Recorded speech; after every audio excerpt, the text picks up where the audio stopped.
So here's something wild. Although they were allies in World War II, Japan and Germany once engaged in devastating battle. It a nearly forgotten conflict that emboldened the victor and struck down the world-reaching designs of their enemy. This is the Siege of Tsingtao. Picture this. A tide of guns, men, and horses is sweeping over Europe. If the Great War is going to bury the old world in lead and ash, here's a chance for an ambitious nation to capture a seat in a new global order. The following comes in late August 1914. We, by the grace of heaven, Emperor Japan, on the throne occupied by the same dynasty from time immemorial, hereby declare war against Germany, and we command our army and navy to carry on hostilities against that empire with all their strength. Even as the German army is trampling across neutral Belgium, this isn't as distant a threat as it may seem. All around the world, imperial European powers have claimed land and resources. Germany, wanting a vast empire of its own, colonized land in Africa, and from afar coveted the Chinese Bay of Kotsk and the village of Tsingtao. When a few German missionaries were killed nearby in 1897, the Germans used it as a pretext to force China to grant them a 99-year lease of the bay. Tsingtao became a sort of colony, a recognizably German city on the coast of China, a center of trade governed by the military. It was supposed to be a staging area for the eastern edge of a global German empire. But the Japanese have founded an empire of their own and wish to strengthen their foothold in China. This is the story of how these two rising powers clashed on Chinese soil in the first major battle of World War I in Asia. Chapter 1. The Rising Storm. The battle lines form. The British are wary about Japan entering the war, but First Lord of the Admiralty Winston Churchill reasoned, if they ought to come into war, they may as well be welcomed as comrades. A British battleship will join the Japanese fleet under Admiral Kato Sadakichi as it bears down on Tsingtao. At first glance, the German port appears impregnable. German gunboats stalk the coast. The surrounding waters are laid with thousands of mines. And from land, it's flanked by rivers and mountains topped with forts of concrete and steel. The garrison is well trained, but even with volunteers and other auxiliary troops, the total defensive force stands at only 4,500 men. Moreover, much of the German fleet has departed to contend with the British Navy. The defenders of Tsingtao managed to destroy a stranded Japanese vessel on September 3rd, but over 100 miles north, some 20,000 men make landfall on the Chinese coast. The Japanese army under the talented General Kamio Mitsuomi has arrived to suffocate the Germans. The new kind of war, the core of the German force of Marines, or Sea Battalion, in pith helmets and equipped with Gordon 98 bolt-action rifles. The Japanese carry Arisaka Type 38 bolt-action rifles and have a thing for impassioned bayonet charges. But this battle won't be constrained to land and sea. Off of Tsingtao, the Japanese Navy conducts the world's first air raids launched from a ship. The pilots drop bombs by hand from rattling cockpits. Airplanes are in their infancy, flimsy inventions that barely break 60 miles per hour. Their value is reconnaissance. How rapidly the world has changed. Kamio and Kato command flying machines. Their fathers were samurai. Nearly 3 centuries ago, the land of the rising sun closed its shores. Its shogun, samurai clans, and feudal structure endured while in the world beyond, new powers rose, elevated by steam and industry. Thrust back into contact midway through the 19th century, Japan encountered old rivals in lands here and controlled or exploited by Western nations. Japanese officials swiftly industrialized, militarized, and bent ancient traditions to serve in the creation of a new empire. In the divine name of their emperor, they triumphed in wars against China and Russia, notably bringing Taiwan and Korea under their control. The invasion, they now march south toward Tsingtao in violation of Chinese neutrality. The Chinese report that the Japanese invaders assault women, plunder houses, and kill those that resist. The methodical General Kamio moves his forces to take the railroad and cut communication lines out of the city.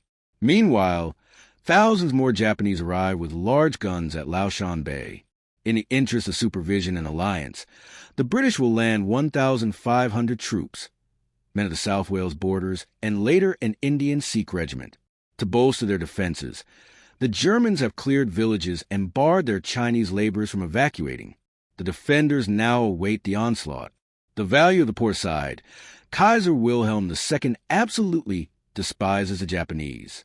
He remarks, "It would shame me more to surrender Tsingtao to the Japanese than Berlin to the Russians." But no relief force is coming. The Kaiser expects them to fight until the end. The key position.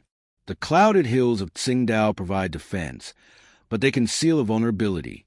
Prince Heinrich Hill looms over the port, and if Cameo can take it, his army will gain a vantage point from which to launch and direct artillery. They can rain hell on German forts. On September 27th, the attackers pushed toward Prince Heinrich Hill. German artillery and vessels along the coast pummel their positions, but the defenders are in turn targeted by Japanese planes and a British warship. The hill thunders throughout the night until at last the Germans fall back, and the Japanese capture the peak. It'll take weeks for the Japanese to move their heavy siege guns to the front. The Germans attempt to break the attackers before then. They fire over 1,000 shells per day. Few hit their marks.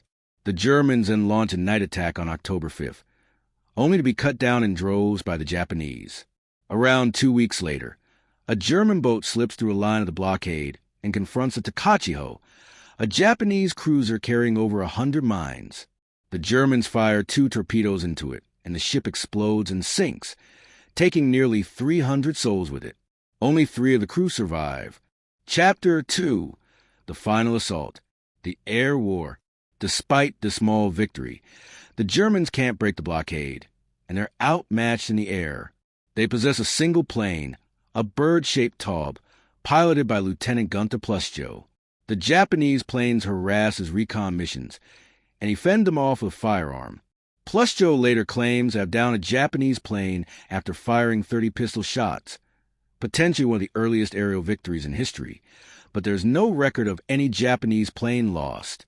In late October, Pluschow sees the vast enemy army in their snaking trenches.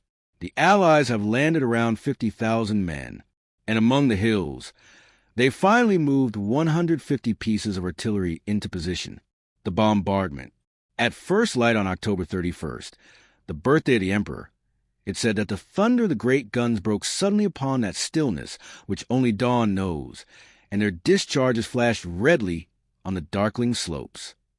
The oil tanks are hit. Flames spread to the outer harbor, and a black haze smothers the town.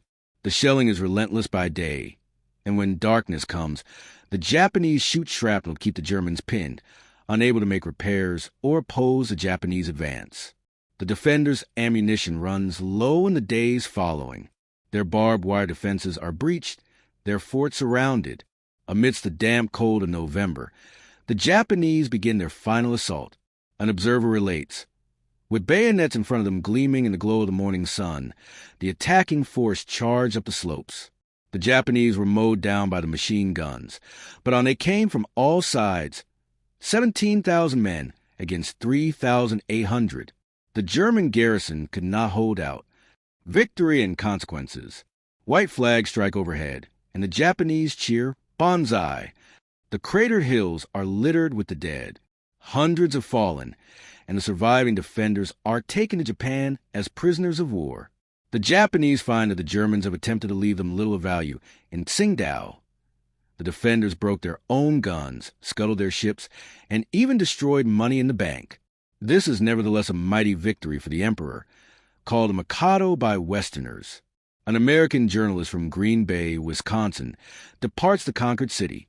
"When I left Tsingtao, it was on the back of a hardy Mongol pony, for the Germans had put their railroad out of commission by blowing up the bridges. The cutting north wind was chasing the dry leaves down the valleys and whistling around the barracks. Everywhere the country was gouged with the great holes and gashes of shells. In a ditch at the side of the road was still a pool of purpling blood where some poor fellow had fallen in the name of Mikado or Kaiser. The aftermath. Mindful to maintain diplomatic legitimacy with their allies, the Japanese treat Western powers in line with Western rules of war. Tsingtao is not pillaged, and they hold their German prisoners humanely. The Allies insist that Japan send soldiers against the Germans in France and Belgium, the Black Fields and slaughter trenches. The Japanese refuse. The Great War is no longer theirs to fight. The capture of Tsingtao hasn't swayed the outcome of the war, but the offensive has left Japan with control of Tsingtao and Germany's Pacific Islands and demonstrated Japan's prowess in combined operations and conquest. Only under great pressure do the Japanese restore Tsingtao to the Chinese in 1922. Outro. The Japanese designs upon China are no secret, and the United States has emerged as another dominant power in the Pacific. Peace won't last. The Siege of Tsingtao was more than just a forgotten battle in a distant corner of World War I. It was a demonstration of Japan's military capability, a preview of the combined air-sea-land operations that would define warfare in the 20th century, and a warning sign of Japanese imperial ambitions in Asia. When these same two nations, Japan and Germany, would later become allies in World War II, few would remember this bitter struggle on the hills of Tsingtao. But the lessons learned here, the tactics developed, and the confidence gained would shape Japan's approach to warfare for decades to come. The siege that began with biplanes dropping hand-thrown bombs would eventually lead to carriers launching hundreds of aircraft at Pearl Harbor. Sometimes the most important battles in history are the ones we've forgotten. The Siege of Tsingtao was one of those battles, a clash between rising empires that foreshadowed the conflicts to come.